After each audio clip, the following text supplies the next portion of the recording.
Class 11th राजनीति शास्त्र अध्याय 9 शांति।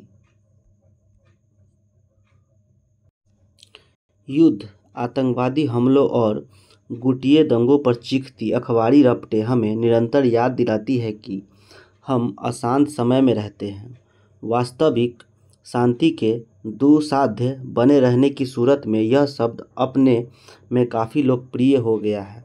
यह राजनेताओं, पत्रकारों, उद्योगपतियों, शिक्षा शास्त्रियों और सेना अधिकारियों के होठों से झरने के लिए हमेशा तैयार रहता है। इसका हवाला भी पाठ्यपुस्तकों, संविधानों, घोषणा पत्रों और समझौतों समेत अनेक तरह के दस्तावेजों में प्यार से संजोए गए आदर्श मूल्य के रूप में दिए जाता है। हर किसी को शांति का आह्वान और अनुसरण की बात करते देखने से हमें लग सकता है कि इस अवधारणा को और स्पष्ट करने की कोई ज़रूरत नहीं। हालांकि ऐसा नहीं है। जैसा कि हम आगे देखेंगे, शांति के विचार के प्रति दिखने वाली सहमति अपेक्षाकृत हाल फिलहाल की ही बात है। साल दर साल शांति का अर्थ और महत्व काफ़ी अंतर के साथ आंका गया है। शांति के समर्थकों को कई सवालों का सामना करना पड़ता है, जैसे वस्तुतः शांति का अर्थ क्या है और आज की दुनिया में यह इतनी कमज़ोर क्यों है। शांति स्थापित करने के लिए क्या किया जा सकता है। क्या शांति स्थापित करने के लिए हम हिंसा का उपयोग कर सकते हैं। हमारे समाज में हिंसा बढ़ाने के प्रमुख कारण क्या है। हिंसा बढ़ने के इस अध्याय में हम इन्हीं कुछ सवालों का विस्तार से जांच पड़ताल करेंगे। भूमिका देखते हैं। लोकतंत्र, न्याय और मानव अधिकारों की तरह शांति का जुमला भी एक तकिया कलाम बन गया है। लेकिन हमें निश्चित यह याद रखना चाहिए कि शांति की वांछनीयता को लेकर यह ऊपरी आम सहमति अपेक्षाकृत हाल फिलहाल की घटना है। अतीत के अनेक महत्वपूर्ण चिंतकों ने शांति के बारे में नकारात्मक ढंग से लिखा है। जर्मन दार्शनिक फ्रेडरिक नीत्शे युद्ध को महिमा मंडित करने वाला विचारक था। नीत्शे ने शांति को महत्व नहीं दिया क्योंकि उसका मानना था कि सिर्फ संघर्ष ही सभ्यता की उन्नति का मार्ग प्रशस्त कर सकता है। इसी तरह अन्य अनेक विचारक ने शांति को बेकार बताया और संघर्ष की प्रशंसा व्यक्तिगत बहादुरी और सामाजिक जीवंतता के वाहक के तौर पर की है। इटली के समाज सिद्धांतकार विल्फ्रेडो पैरेटो का दावा था कि अधिकतम समाजों में शासक वर्ग का निर्माण सक्षम और अपने लक्ष्य को पाने के लिए ताकत का इस्तेमाल करने के लिए तैयार लोगों से होता है। उसने ऐसे लोगों का वर्णन शेर के रूप में किया है। यही फ्रेडरिक नीत्शे है। इसका मतलब यह जताना नहीं है कि शांति के सिद्धांतों का कोई पक्षधर नहीं है। इसे तकरीबन सभी धार्मिक उपदेशों में केंद्रीय स्थान प्राप्त है। आधुनिक काल भी लौकिक और आध्यात्मिक दोनों क्षेत्रों में शांति के प्रबल पैरोकारों का साक्षी रहा है। महात्मा गांधी का इसमें प्रमुख स्थान है। हालांकि शांति के प्रति समकालीन आग्रह के निशान 20वीं सदी के अत्याचारों में देखा जा सकता है। इन अत्याचारों के परिणाम स्वरूप लाखों लोगों की मौत हुई। इनमें से कुछ घटनाओं के बारे में आपने इतिहास की पाठ्यपुस्तक में पढ़ा होगा, जैसे फांसीवाद, नाजीवाद का उदय तथा विश्व युद्ध। अपने पास पड़ोस के भारत पाकिस्तान और आज के बांग्लादेश के रूप में देश विभाजन की त्रासदी का अनुभव हमने किया है। उपयुक्त विपदाओं में अभूतपूर्व पैमाने पर तबाही फैलाने के उन्नत तकनीक का प्रयोग भी शामिल रहा है। इस प्रकार दूसरे विश्व युद्ध में जर्मनी ने लंदन पर घनघोर बमबारी की और प्रतिक्रिया में अंग्रेज़ों ने 1000 बम वर्षकों को जर्मनी के नगरों पर हमला करने भेजा। युद्ध का अंत अमेरिका द्वारा जापानी नगरों हिरोशिमा और नागासाकी पर परमाणु बम गिराने से हुआ। इन दो हमलों में कम से कम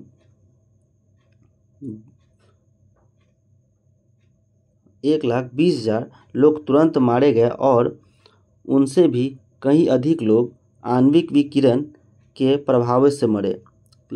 करीब 75% मृतक आम नागरिक थे। युद्ध के बाद दशकों में दुनिया में अपनी सर्वोच्चता कायम करने के लिए दो महाशक्तियां पूंजीवाद अमेरिका और साम्यवादी सोवियत संघ के बीच प्रचंड प्रतिस्पर्धा का दौर चला। चूंकि पारमाणविक हथियार शक्ति के नए प्रतीक बन गए थे, इसलिए दोनों ने उनका बड़े पैमाने पर निर्माण और संचयन शुरू किया। बढ़ती हुई इस सैनिक प्रतिद्वंद्विता में 1962 का क्यूबाई मिसाइल संकट एक उल्लेखनीय अशुभ प्रसंग है। इसका आरंभ तब हुआ जब अमेरिकी जासूस विमानों ने अपने पड़ोसी देश क्यूबा में सोवियत संघ के आणविक मिसाइल खोज निकाले। प्रतिक्रिया में अमेरिका ने क्यूबा की समुद्री सीमाओं की नाकेबंदी कर दी और सोवियत रूस को धमकी दी कि यदि ये मिसाइल नहीं हटाए गए तो वह उनके खिलाफ सैनिक कार्रवाई करेगा। आमने सामने का यह टकराव तभी समाप्त हुआ जब सोवियत संघ ने अपने मिसाइल हटा लिए।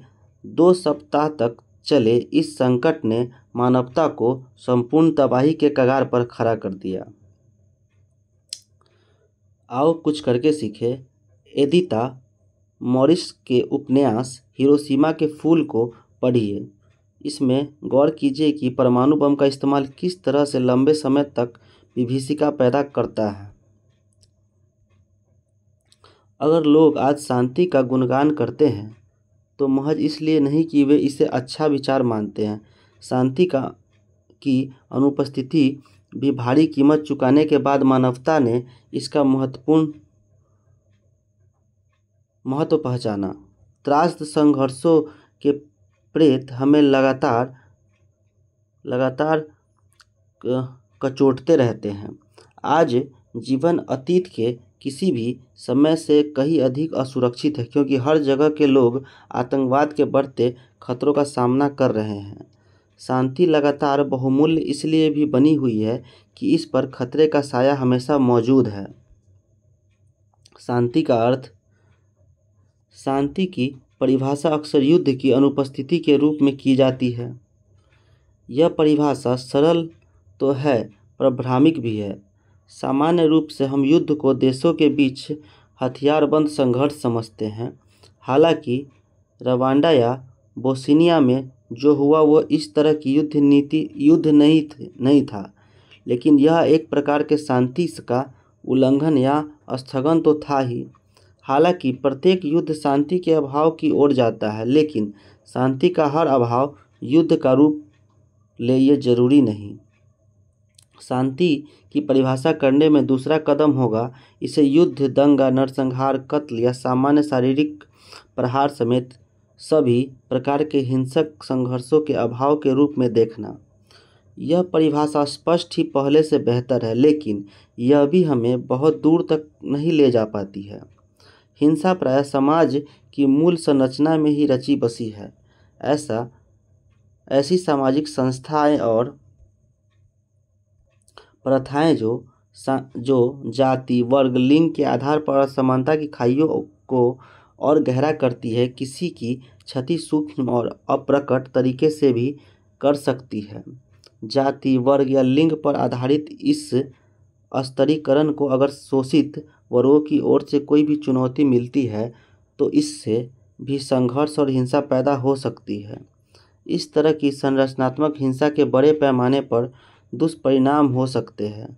हम वैसी हिंसा से उत्पन्न कुछ ठोस उदाहरणों की ओर देखें, जैसे जाति भेद, वर्ग भेद, पितृसत्ता, उपनिवेशवाद, नस्लवाद और सांप्रदायिकता। जरूर किसी पिछड़े हुए देश का उसके रोजगार, शिक्षा, मकान की बातें की और अणुबम के बारे में एक शब्द भी नहीं।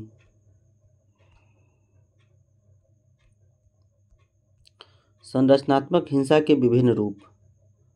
परंपरागत जाति व्यवस्था कुछ खास समूह के लोगों को अस्पृश्य मानकर बर्ताव करती थी। आज़ाद भारत के संविधान द्वारा गैर कानूनी करार दिए जाने तक छुआछूत के प्रचलन ने उन्हें सामाजिक बहिष्कार और अत्यधिक वंचना का शिकार बना रखा था। भयावह रीति रिवाजों के इन जख्मों से उबरने के लिए देश अभी तक संघर्ष कर रहा है। हालांकि वर्ग आधारित सामाजिक व्यवस्था अधिक लचीली दिखती है, लेकिन इसने भी काफ़ी असमानता और उत्पीड़न को जन्म दिया है। विकासशील देशों की अधिकतम कामकाजी आबादी असंगठित क्षेत्र से संबंधित है, जिसमें मेहनताना और काम की दशा बहुत खराब है। विकसित देशों में भी निम्न वर्गीय लोगों की अच्छी खासी आबादी मौजूद है। पितृसत्ता के आधार पर जिन सामाजिक संगठनों का निर्माण होता है, उसकी परिणति स्त्रियों को व्यवस्थित रूप से अधीन बनाने और उनके साथ भेदभाव करने में होती है। इसकी अभिव्यक्ति कन्या भ्रूण हत्या, लड़कियों को अपर्याप्त पोषण और शिक्षा न देना, बाल विवाह, पत्नी को पीटना, दहेज से संबंधित अपराध, कार्यस्थल पर यौन उत्पीड़न, बलात्कार और घर की इज्जत के नाम पर हत्या में होती है। 2011 की जनगणना के अनुसार भारत में निम्न बाल लिंग अनुपात 0 से 6 वर्ष प्रति 1000 पुरुषों पर 919 स्त्रियां प्रतिशतात्मक विध्वंस का मर्मस्पर्शी सूचक है। अब ऐसा होना लगभग असंभव है कि उपनिवेशवाद विदेशी शासन के रूप में लोगों पर प्रत्यक्ष और लंबे समय के लिए गुलामी थोप दे, पर इजरायली प्रभुत्व के खिलाफ चालू फिलिस्तीनी संघर्ष दिखता है कि इसका अस्तित्व पूरी तरह से समाप्त नहीं हुआ है। इसके अलावा यूरोपीय उपनिवेशवादी देशों के पूर्ववर्ती उपनिवेशों को अभी भी बहुआयामी शोषण के उन प्रभावों से पूरी तरह उबारना शेष है जिसे उन्होंने औपनिवेशिक काल में झेला। रंग भेद और सांप्रदायिकता में एक समूचे नस्लगत समूह या समुदाय पर लांछन लगाना और उनका दमन करना शामिल रहता है। हालांकि मानवता को विभिन्न नस्लों के आधार पर विभाजित कर सकने की अवधारणा वैज्ञानिक रूप से अप्रामाणिक है, लेकिन कई बार इसका उपयोग मानव विरोधी कृत्यों को जायज़ ठहराने में किया ही जाता रहा है। 1865 तक अमेरिका में अश्वेत लोगों को गुलाम बनने की प्रथा, हिटलर के समय जर्मनी में यहूदियों का कत्लेआम तथा दक्षिण अफ्रीका की गोरी सरकार की 1992 तक अपनी बहुसंख्यक अश्वेत आबादी के साथ दोयम दर्जे के नागरिकों जैसे व्यवहार करने वाले रंगभेद की नीति इसके उदाहरण हैं। पश्चिमी देशों में नस्ली भेदभाव गोपनीय और तौर पर अभी भी जारी है। अब इसका प्रयोग प्रायः एशिया, अफ्रीका और लैटिन अमेरिका के विभिन्न देशों के अप्रवासियों के खिलाफ होता है। सांप्रदायिकता को नस्लवाद का दक्षिण एशियाई प्रतिरूप माना जा सकता है, जहां शिकार अल्पसंख्यक धार्मिक समूह होते हैं। चिंतन मंथन। निम्न में से किस विचार से आप सहमत हैं और क्यों? गौतम बुद्ध का कहना है, सभी दुष्कर्म मन के कारण उपजते हैं। यदि मन रूपांतरित हो जाए तो क्या दुष्कर्म बने रह सकते हैं? मैं हिंसा का विरोध करता हूँ, क्योंकि जब यह कोई अच्छा कार्य करती प्रतीत होती है तब अच्छाई अस्थायी होती है, जबकि इससे जो बुराई होती है वह अस्थायी होती है। महात्मा गांधी का स्टेटमेंट है। फ्रेडरिक नीत्शे क्या कहते हैं? हम वैसे हों जिसकी आंखें हमेशा दुश्मन की तलाश में हो। हम शांति को नए नए युद्धों का साधन मानकर उससे प्रेम करें और छोटी शांति को लंबी शांति से अधिक प्रेम करें। मैं तुम्हें काम करने की नहीं, जीतने की सलाह देता हूँ। तुम्हारा काम एक युद्ध हो, तुम्हारी शांति एक विजय हो। फ्रेडरिक नीत्शे कह रहे हैं। हिंसा का शिकार व्यक्ति जिन मनोवैज्ञानिक और भौतिक नुकसानों से गुजरता है, उसके भीतर शिकायतों को पैदा करती है। ये शिकायतें पीढ़ियों तक कायम रहती है। ऐसे समूह कभी कभी किसी घटना या टिप्पणी से भी उत्तेजित होकर संघर्षों के ताज़ा दौर की शुरुआत कर सकते हैं।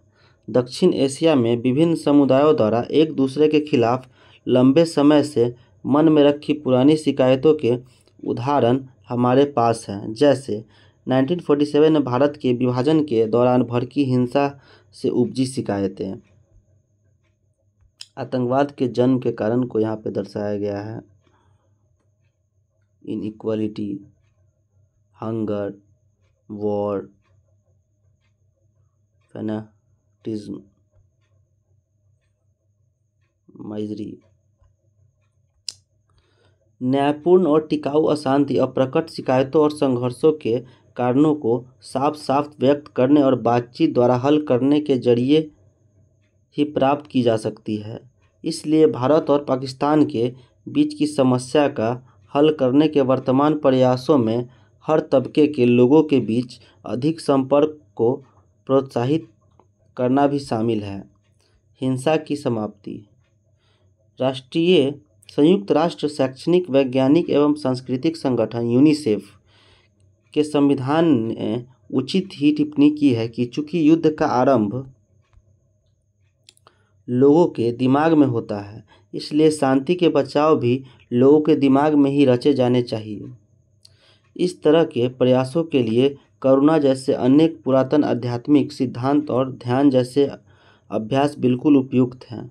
आधुनिक निरोगकारी तकनीक और मनोविश्लेषण जैसी चिकित्सा पद्धतियाँ भी यह काम कर सकती हैं।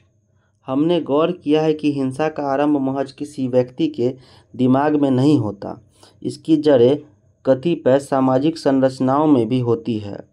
न्यायपूर्ण और लोकतांत्रिक समाज की रचना संरचनात्मक हिंसा को निर्मूल करने के लिए अनिवार्य है। शांति, जिसे संतुष्ट लोगों के समरस सह अस्तित्व के रूप में समझा जाता है, ऐसे ही समाज की उपज हो सकती है। शांति एक बार में हमेशा के लिए हासिल नहीं की जा सकती। शांति कोई अंतिम स्थिति नहीं, बल्कि ऐसी प्रक्रिया है जिसमें व्यापकतम अर्थों में मानव कल्याण की स्थापना के लिए जरूरी नैतिक और भौतिक संस्थानों के सक्रिय क्रियाकलाप शामिल होते हैं। आओ कुछ करके सीखें। नोबेल शांति पुरस्कार पाने वाले कुछ लोगों का नाम लिखें। इनमें से किसी एक पर टिप्पणी भी लिखें। क्या हिंसा कभी शांति को प्रोत्साहित कर सकती है?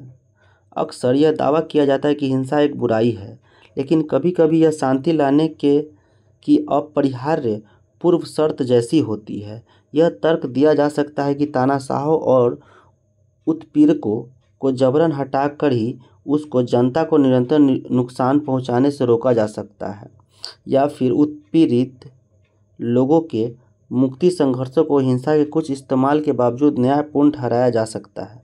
लेकिन अच्छे मकसद से भी हिंसा का सहारा लेना आत्मघाती हो सकता है। एक बार शुरू हो जाने पर इसकी प्रवृत्ति नियंत्रण से बाहर हो जाने की होती है और इसके कारण यह अपने पीछे मौत और बर्बादी की एक श्रृंखला छोड़ जाती है। शांतिवादी का मकसद लड़ाकों की क्षमता को कम करके आंकना नहीं, प्रतिरोध के अहिंसक स्वरूप को बल देना है। वैसे संघर्षों का एक प्रमुख तरीका सविनय अवज्ञा है और उत्पीड़न की संरचना की नींव हिलाने में इसका सफलतापूर्वक इस्तेमाल होता रहा है। भारतीय स्वतंत्रता आंदोलन के दौरान गांधी जी द्वारा सत्याग्रह का प्रयोग एक प्रमुख उदाहरण है। गांधी जी ने न्याय को अपना आधार बनाया और विलायती शासकों के अंतःकरण को आवाज़ दी।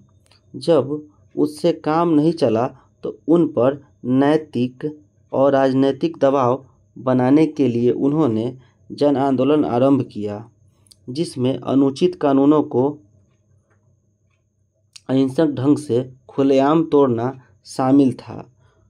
उसने प्रेरणा लेकर मार्टिन लूथर किंग ने अमेरिका में काले लोगों के साथ भेदभाव के खिलाफ 1960 में इसी तरह का संघर्ष शुरू किया था।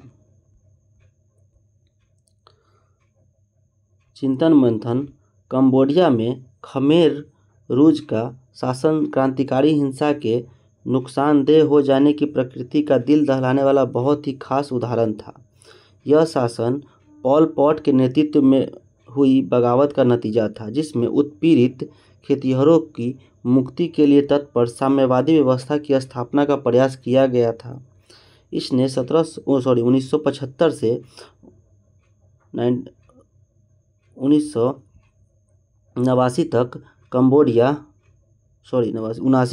कंबोडिया में आतंक का राज कायम कर दिया, जिसमें लगभग 17 लाख लोग अर्थात देश की आबादी के 21% लोग मारे गए। यह पिछली शताब्दी की एक अत्यंत कष्टप्रद मानवीय त्रासदी है। हो सकता है कि मनवांछित लक्ष्यों को प्राप्त करने के लिए अतिवादी आंदोलनों द्वारा व्यवस्थित हिंसा के प्रयोग का ऐसे ही नाटकीय और दहला देने वाला परिणाम शायद हमेशा नहीं हो, पर इस प्रकार में यह प्रायः संस्थागत रूप में धारण करता है और अपने परिणाम स्वरूप बनी राजनीतिक व्यवस्था का पूर्ण अंग बन जाता है। ऐसा ही मामला नेशनल लिबरेशन फ्रंट का है, जिसने हिंसात्मक साधनों का इस्तेमाल कर अल्जीरिया के स्वतंत्रता आंदोलन का नेतृत्व किया। उसने अपने देश को फ्रांसीसी उपनिवेशवादियों के बोझ से 1962 में मुक्त तो कराया, लेकिन उसके शासन का जल्द ही निरंकुशवाद में पतन हो गया। इसकी प्रतिक्रिया वहाँ इस्लामी रूढ़िवाद के उभार के रूप में हुई। यही कारण है जिसके चलते शांति को सर्वोच्च मूल्य मानने वाले शांतिवादी किसी न्यायपूर्ण संघर्ष में भी हिंसा के इस्तेमाल के खिलाफ नैतिक रूप से खड़े होते हैं। वे भी उत्पीड़न से लड़ने की ज़रूरतों को स्वीकार करते हैं, हालांकि वे उत्पीड़नकारियों का दिल दिमाग जीतने के लिए प्रेम, सत्य और सत्य को बढ़ावा देने की वकालत करते हैं। नागरिक अवज्ञा के दबाव में अन्यायपूर्ण संरचनाएं भी रास्ता दे सकती है। कभी कभार वे अपनी विसंगतियों के बोझ से ध्वस्त भी हो सकती है। निरंकुश सोवियत व्यवस्था का विघटन इसका ताज़ा उदाहरण है, पर ऐसे दुखद नतीजे की गारंटी सभी मामलों में नहीं की जा सकती।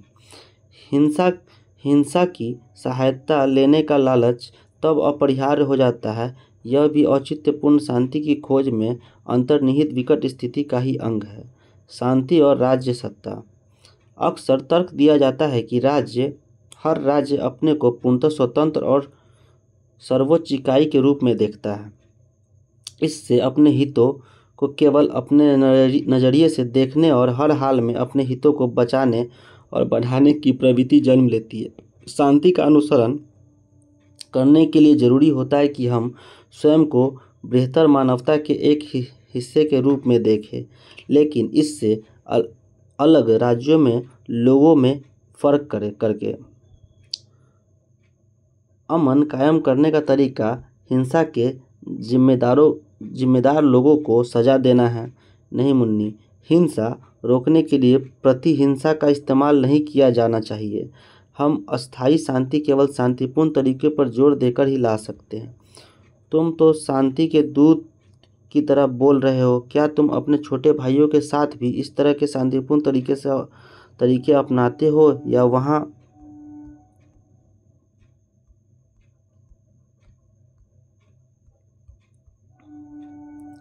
अहिंसा के बारे में गांधी जी के विचार। मजबूरी का नाम महात्मा गांधी, कहावत आपने तो सुनी ही होगी। असहायता को अहिंसा और अहिंसा को गांधी के समतुल्य बताने की प्रवृत्ति के कुछ लोगों को ऐसा कहने का मौका दिया है। इस हल्की टिप्पणी पर आधार दूर दूर तक फैला यह विचार कि अहिंसा कमजोरों का रास्ता है। गांधी जी ने बार बार कहा कि इस विचार के लोग अहिंसा और उनके दर्शन को समझते ही नहीं। हम आम तौर पर यही समझते कि अहिंसा का अर्थ चोट करना नहीं है। अहिंसक कार्य उसे माना जाता है जो शारीरिक घाव नहीं करे। गांधी जी ने इस अर्थ को दो मूलभूत तरीकों से बदल दिया। उनके लिए अहिंसा का अर्थ शारीरिक चोट, मानसिक चोट या आजीविका की क्षति से बाज आना भर नहीं है। इसका अर्थ किसी को नुकसान पहुंचाने के विचार तक को छोड़ देना है। उनके लिए हिंसा का निमित्त होने का अर्थ स्वयं चोट करना नहीं होता। गांधी जी का मानना था कि यदि मैंने किसी को हानि पहुंचाने में किसी अन्य की सहायता की अथवा किसी हानिकारक कार्य से लाभान्वित हुआ तो मैं हिंसा का दोषी होऊंगा। इस अर्थ में हिंसा के बारे में उनके विचार संरचनात्मक हिंसा का निशानदेही करते थे। गांधी जी ने दूसरा प्रमुख परिवर्तन अहिंसा के विचारों को सकारात्मक अर्थ देकर किया। किसी की हानि नहीं करना पर्याप्त नहीं है, अहिंसा को सजग संवेदना के माहौल की अपेक्षा होती है। गांधी जी निष्क्रिय आध्यात्मिकता के विरोधी थे। उनके लिए अहिंसा का मतलब कल्याण और अच्छाई का सकारात्मक और सक्रिय क्रियाकलाप है। इसलिए जो लोग अहिंसा का प्रयोग करते हैं उनके लिए आवश्यक है कि अत्यंत गंभीर उकसावे की स्थिति में भी शारीरिक मानसिक संयम रखने का अभ्यास करें। अहिंसा अतिशय सक्रिय शक्ति है जिसमें कायरता और कमजोरी का कोई स्थान नहीं है। वास्तव में गांधी जी तो इस सीमा तक कह गए कि अगर अहिंसा किसी का बचाव करने के मामले में अपर्याप्त हो तो उसके नाम पर निष्क्रियता की शरण में जाने के बजाय हिंसा का सहारा लेना बेहतर होगा। कुछ गांधीवादी कहते हैं कि प्रारंभ में उद्धत कहावत को बदलकर मजबूरी का नाम महात्मा गांधी कर देना चाहिए। मजबूती का नाम महात्मा गांधी कर देना चाहिए।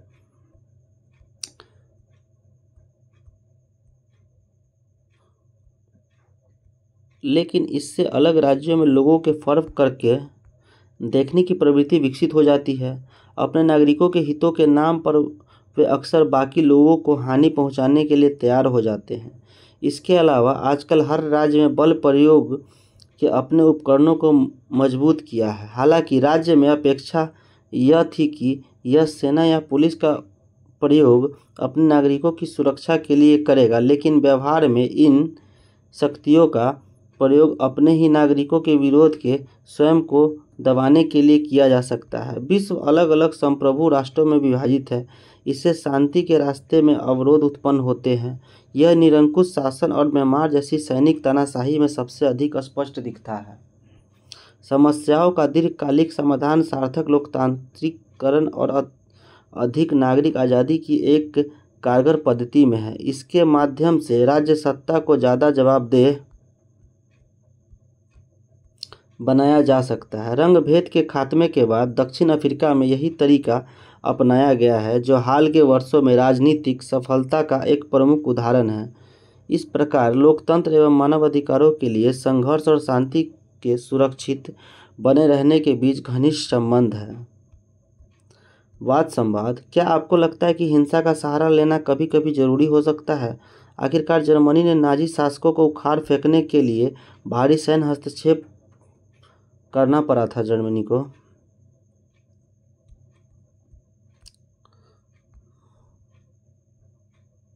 एक मर्मभेदी असमंजस यह है कि अंतर्राष्ट्रीय फलक पर कई बार कुछ राष्ट्र अपने लक्ष्यों को हासिल करने के लिए हिंसात्मक साधनों का इस्तेमाल करते हैं, खासकर किसी भूक्षेत्र अथवा प्राकृतिक संसाधनों को हथियाने में। इसके परिणाम स्वरूप होने वाला विवाद घमासान युद्ध में बदल सकता है।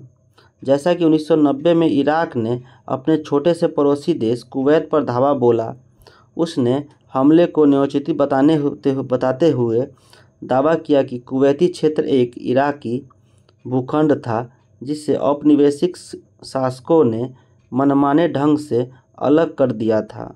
उसने आरोप लगाया कि कुवैत उसके तेल भंडारों में तिरछी खुदाई कर रहा है। आक्रमणकारियों को अंततः अमेरिका के नेतृत्व में साझा सैनिक अभियान द्वारा खदेड़ा गया।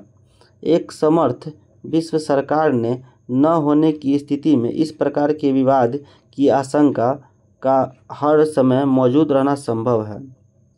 हथियार उद्योग जैसे निहित स्वार्थों ने इसे तीव्र कर दिया। हथियार उद्योग के लिए युद्ध लाभदायक स्थिति है।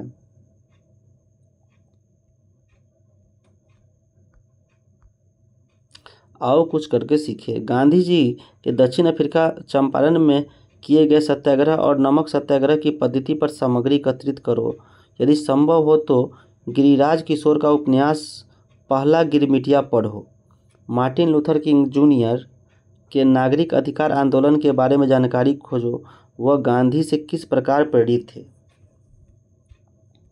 शांति कायम करने के विभिन्न तरीके। शांति स्थापित करने और बनाए रखने के लिए विभिन्न रणनीतियाँ अपनाई गई हैं। ये रणनीतियों को आकार देने में 3 प्रमुख दृष्टिकोणों में मदद पहुंचाई है। पहला तरीका राष्ट्रों को केंद्रीय स्थान देना है, उसकी संप्रभुता का आदर करता है और उनके बीच प्रतिद्वंद्विता को जीवंत सत्य मानता है। उसकी मुख्य चिंता प्रतिद्वंद्विता के उपयुक्त प्रबंधन तथा संघर्ष की आशंका का शमन सत्ता संतुलन की पारस्परिकता व्यवस्था के मध्य से करने की होती है। कहा जाता है कि वैसा एक संतुलन 19वीं सदी में प्रचलित था, जब प्रमुख यूरोपीय देशों ने संभावित आक्रमण को रोकने और बड़े पैमाने पर युद्ध से बचने के लिए अपने सत्ता संघर्षों में गठबंधन बनाते हुए तालमेल किया। दूसरा तरीका भी राष्ट्रों की गहराई तक जमी आपसी प्रतिद्वंद्विता की प्रकृति को स्वीकार करता है, लेकिन इसका जोर सकारात्मक उपस्थिति और परस्पर निर्भरता की संभावनाओं पर है। यह विभिन्न देशों के बीच समान सामाजिक आर्थिक सहयोग को रेखांकित करता है। अपेक्षा रहती है कि वैसे सहयोग राष्ट्र की संप्रभुता को नरम करेंगे और अंतर्राष्ट्रीय समझदारी को प्रोत्साहित करेंगे। परिणाम स्वरूप वैश्विक संघर्ष कम होंगे, जिससे शांति की बेहतर संभावना बनेगी। इस पद्धति के पैरोकारों द्वारा अक्सर दिए जाने वाला एक उदाहरण द्वितीय विश्व युद्ध के बारे में यूरोप का है, जो आर्थिक एकीकरण के राजनीतिक एकीकरण की ओर बढ़ गया। पहली दो पद्धतियों से भिन्न तीसरी पद्धति राष्ट्रीय आधारित व्यवस्था को मानव इतिहास की समाप्त प्राय अवस्था मानती है। यह अधिराष्ट्रीय व्यवस्था का मनोचित्र बनाती है और वैश्विक समुदाय के अभ्युदय को शांति की विश्वसनीयता गारंटी मानती है। वैसे समुदायों के बीच राष्ट्रों की सीमाओं के आर पार बढ़ती आपसी अंतःक्रियाओं और संश्रयों में दिखते हैं, जिसमें बहुराष्ट्रीय निगम और जन आंदोलनों जैसे विविध गैर सरकारी कर्ता शामिल हैं। इस तरीके के प्रस्ताव और समर्थक तर्क देते हैं कि वैश्वीकरण की चालू प्रक्रिया राष्ट्रों की पहले से ही घट गई प्रधानता और संप्रभुता को और अधिक छीन भी कर रही है, जिसके फलस्वरूप विश्व शांति कायम होने की परिस्थिति तैयार हो गई है। यह कहा जा सकता है कि संयुक्त राष्ट्र तीनों की पद्धतियों के प्रमुख तत्वों को साकार कर सकता है। सुरक्षा परिषद, जो अस्थायी सदस्य और 5 प्रमुख राष्ट्रों को निषेधाधिकार यानी अन्य सदस्यों द्वारा समर्थित प्रस्ताव को भी गिरा देने की अधिकार देता है, प्रचलित अंतर्राष्ट्रीय श्रेणीबद्धता को ही व्यक्त करता है। आर्थिक सामाजिक परिषद अनेक क्षेत्रों में राष्ट्रों के बीच सहयोग को प्रोत्साहित करता है। मानवाधिकार आयोग अंतर्राष्ट्रीय मानदंडों को आकार देना और लागू करना चाहता है। समकालीन चुनौतियाँ। हालांकि संयुक्त राष्ट्र संघ ने अनेक उल्लेखनीय उपलब्धियां हासिल की है, लेकिन शांति के प्रति खतरे को रोकने और समाप्त करने में वह सफल नहीं हुआ है। इसके बजाय दबंग राष्ट्रों ने अपनी संप्रभुता का प्रभावपूर्ण प्रदर्शन किया और क्षेत्रीय सत्ता संरचना तथा अंतर्राष्ट्रीय व्यवस्था को भी अपनी प्राथमिकताओं और धारणाओं के आधार पर बदलना चाहा है। इसके लिए उन्होंने सीधी सैनिक कार्रवाई का भी सहारा लिया है और विदेशी क्षेत्रों पर भी कब्जा कर लिया है। ऐसे आचरण का ज्वलंत उदाहरण अफगानिस्तान और इराक में अमेरिका का ताज़ा हस्तक्षेप है। इससे उभरे युद्ध में बहुत सी जानें गई हैं। आतंकवाद के उदय का एक कारण आक्रामक राष्ट्रों का स्वार्थपूर्ण आचरण भी है। प्रायः आधुनिक हथियारों और उन्नत तकनीकी का दक्ष और निर्मम प्रयोग करके आतंकवादी इन दिनों शांति के लिए बड़ा खतरा पैदा कर रहे हैं। 11 सितंबर 2001 को इस्लामी आतंकवादियों द्वारा अमेरिका के न्यूयॉर्क स्थित विश्व व्यापार केंद्र को ध्वस्त किया जाना इस अमंगलकारी वास्तविकता की उल्लेखनीय अभिव्यक्ति है। इन ताकतों द्वारा अति विध्वंसक जैविक, रासायनिक तथा परमाणविक हथियारों के इस्तेमाल की आशंका दहला देने वाली है। शांतिवाद विवादों को सुलझाने के औजारों के बतौर युद्ध या हिंसा के बजाय शांति का उपदेश देता है। इसमें विचारों की अनेक छवियां शामिल हैं। इसके दायरे में कूटनीति और अंतर्राष्ट्रीय विवादों को समाधान करने में प्राथमिकता देने से लेकर किसी भी हालत में हिंसा और ताकत के इस्तेमाल के पूर्ण निषेध तक आते हैं। शांतिवाद सिद्धांतों पर भी आधारित हो सकता है और व्यावहारिकता पर भी।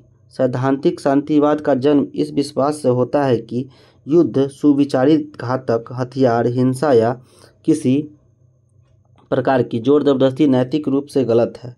व्यवहारिक शांतिवाद ऐसे किसी चरम सिद्धांत का अनुसरण नहीं करता। यह मानता है कि विवादों के समाधान में युद्ध से बेहतर तरीके भी हैं, या फिर यह समझाता है कि युद्ध पर लागत ज़्यादा आती है, फायदे कम होते हैं। युद्ध से बचने के पक्षधर लोगों के लिए श्वेत कपोत जैसे अनौपचारिक शब्दों का प्रयोग होता है।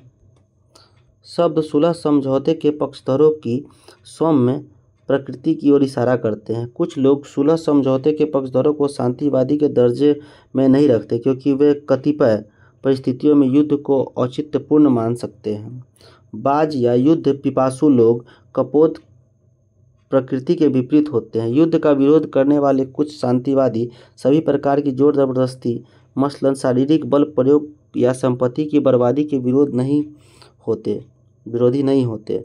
उदाहरण स्वरूप असैन्यवादी आमतौर पर हिंसा के बजाय आधुनिक राष्ट्र राज्यों की सैनिक संस्थाओं के विशेष रूप से विरोधी होते हैं। अन्य शांतिवादी अहिंसा के सिद्धांतों का अनुसरण करते हैं, क्योंकि वे सिर्फ अहिंसक कार्रवाई के स्वीकार्य होने का विश्वास करते हैं। वैश्विक समुदाय ध्वंस जमाने वाली ताकतों की लोलुपता और आतंकवादियों की गुरिल्ला युक्तियों को रोकने में असफल है। वह अक्सर नस्ल संहार अर्थात किसी समूचे जनसमूह के व्यवस्थित संहार का मूक दर्शन बना रहता है। यह खास करके रवांडा में साफ तौर पर दिखा। इस अफ्रीकी देश में 1994 में तकरीबन 5 लाख तुत्सी लोगों को हुतू लोगों ने मार डाला। हत्याकांड के आरंभ होने से पहले खुफिया जानकारी उपलब्ध होने और इसके भड़कने पर अंतर्राष्ट्रीय मीडिया में घटना का विवरण आने के बावजूद कोई अंतर्राष्ट्रीय हस्तक्षेप नहीं हुआ। संयुक्त राष्ट्र ने रवांडा के खून खराबा को रोकने के लिए शांति अभियान चलाने से इनकार कर दिया। इसका मतलब यह नहीं कि शांति एक चुका हुआ सिद्धांत है। दूसरे विश्व युद्ध के बाद जापान और कोस्टा रिका जैसे देशों ने सैन्य बल नहीं रखने का फैसला किया। विश्व के अनेक हिस्सों में परमाणविक हथियार से मुक्त क्षेत्र बने हैं, जहां आणविक हथियारों को विकसित और तैनात करने पर एक अंतर्राष्ट्रीय मान्यता प्राप्त समझौते के तहत पाबंदी लगी है। आज इस तरह के 6 क्षेत्र हैं जिसमें ऐसा हुआ है या इसकी प्रक्रिया चल रही है। इसका विस्तार दक्षिण ध्रुवीय क्षेत्र, लैटिन अमेरिका और कैरिबियाई क्षेत्र, दक्षिण पूर्वी एशिया, अफ्रीका, दक्षिण प्रशांत क्षेत्र और मंगोलिया तक है। सोवियत संघ के 1991 के विघटन से अति शक्तिशाली देशों के बीच सैनिक प्रतिद्वंदिता, खासकर पारमाणविक प्रतिद्वंदिता पर पूर्णविराम लग गया है और अंतर्राष्ट्रीय शांति के लिए प्रमुख खतरा समाप्त हो गया है। आओ कुछ करके कल्पना कीजिए कि आपको शांति पर एक पुरस्कार प्रारंभ करना है। इस पुरस्कार का प्रतीक, चिन्ह और डिजाइन बनाइए। आपकी राय में शांति के बारे में आपकी समझ को कौन कौन सा प्रतीक चिन्ह सबसे बेहतर ढंग से व्यक्त करता है? आप यह पुरस्कार किसे देना चाहेंगे और क्यों? इसके अलावा समकालीन युग शांति को बढ़ावा देने के लक्ष्य को लेकर होने वाली बहुतेरी लोकप्रिय पहल कदमियों का साक्षी बना है। इन सभी को प्रायः शांति आंदोलन कहा जाता है। दोनों विश्व युद्धों के कारण हुए विध्वंस ने इन सिद्धांतों को प्रेरित किया है। यह तब तक जोर पकड़ता गया और राजनीतिक तथा भौगोलिक अवरोधों के बावजूद दुनिया में बड़े पैमाने पर इसने अनुयायी पैदा किए। इस आंदोलन को विभिन्न तबके के लोगों ने बढ़ावा दिया, जिनमें लेखक, वैज्ञानिक, शिक्षक, पत्रकार, पुजारी, राजनेता और मजदूर सभी शामिल हैं। इसका लगातार विस्तार हुआ और महिला सशक्तिकरण, पर्यावरण सुरक्षा जैसे अन्य आंदोलनों के समर्थकों से पारस्परिक फायदेमंद जुड़ाव होने से यह और अधिक सघन हुआ है। इस आंदोलन ने शांति अध्ययन नामक ज्ञान की एक नई शाखा भी सृजन की है और इंटरनेट जैसे संप्रेषण के नए माध्यम का कारगर इस्तेमाल भी किया है। समकालीन विश्व में परमाणविक हथियार युद्ध रोकने में सहायक है। निष्कर्ष: इस अध्याय में हमने शांति के विभिन्न पहलुओं, इसके अर्थ, इसके सामने की बौद्धिक और व्यवहारिक चुनौतियों तथा इसके लक्षणों की तहकीकात की है। हमने देखा कि शांति के क्रियाकलापों में सद्भावनापूर्ण सामाजिक संबंध के सृजन और संवर्धन के अविचल प्रयास शामिल होते हैं, जो मानव कल्याण और खुशहाली के लिए प्रेरक होते हैं। शांति के मार्ग में अन्याय से लेकर उपनिवेशवाद तक अनेक अवरोध हैं, लेकिन उन्हें हटाने में बेलाग हिंसा के प्रयोग का लालच अनैतिक और अत्यधिक जोखिमपूर्ण दोनों है। नस्ल संहार, आतंकवाद और पूर्ण युद्ध के युग में जो नागरिक और योद्धा के बीच की रेखा को धूमिल करता है, शांति की खोज को राजनीतिक कार्रवाई के साधन और साध्य दोनों को ही रूपायित करना चाहिए।